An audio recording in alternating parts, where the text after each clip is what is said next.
The world is full of problems. Individuals have problems.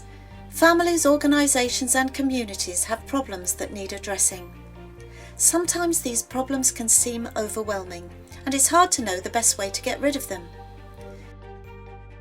In order to address a particular problem, a good idea is to analyse it in more detail to understand it better and see which elements of the problem we have the capacity to address. A good tool for analysing any problem is the problem tree. This is such a simple image, but very effective, as simple things often are. The problem tree helps us to look at the symptoms and the root causes of a problem to give us a bigger picture of what we are dealing with. The problem itself is represented by the trunk of the tree.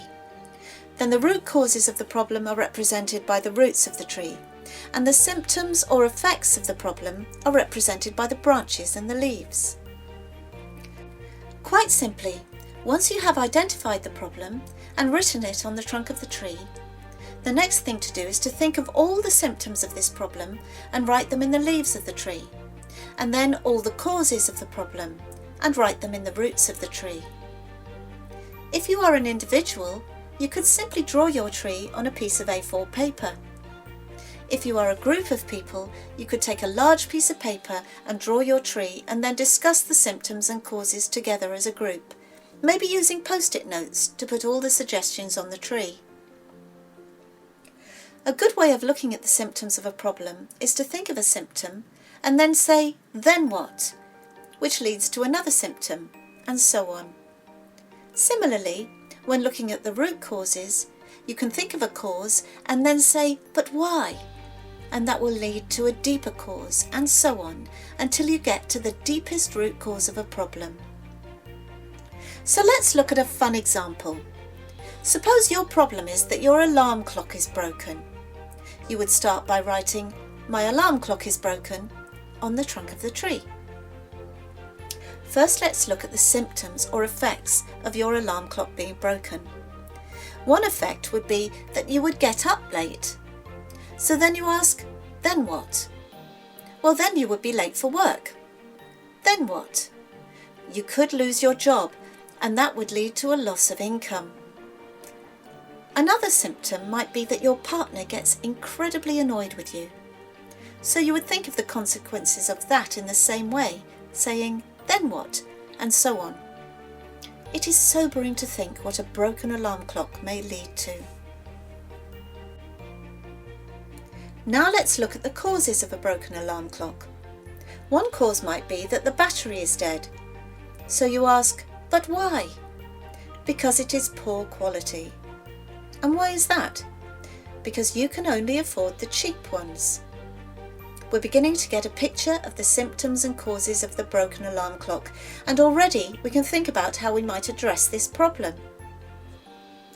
It could be that the cheap batteries are of false economy and you should get the more expensive ones, or else replace the cheap batteries more often to avoid the impending loss of your job and livelihood and the possible breakdown of your relationships. So that was just a fun example, but problem trees have been used extensively here in the UK and all over the world by community groups who are trying to solve the very real problems that exist around them. One big problem we have in this country is the isolation of the elderly. This is what a problem tree would look like for this issue. One obvious symptom of the elderly being isolated is loneliness, which can lead to depression and maybe even dependence on medication. Lack of care for the elderly can lead to poor health, which means more susceptibility to disease, which can lead to prolonged illness and maybe even premature death. And so, what are the causes of the isolation of the elderly? Well, one cause is that the extended family often moves far away because of better job opportunities in more prosperous areas. Another cause is apathy and loss of respect for the elderly, which is a result of a loss of family values due to an increase in materialism and individualism.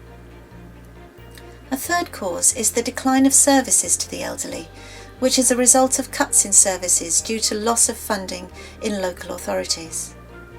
As you can see, the deeper the root cause, the more political the means of addressing it, and this might be beyond the resources of your community group. Sometimes a group only has the capacity to address a symptom, which is a good start, but it might be just a short-term fix. But groups of committed people can gain confidence by addressing symptoms first and then think about addressing root causes of problems, which can bring about more lasting change.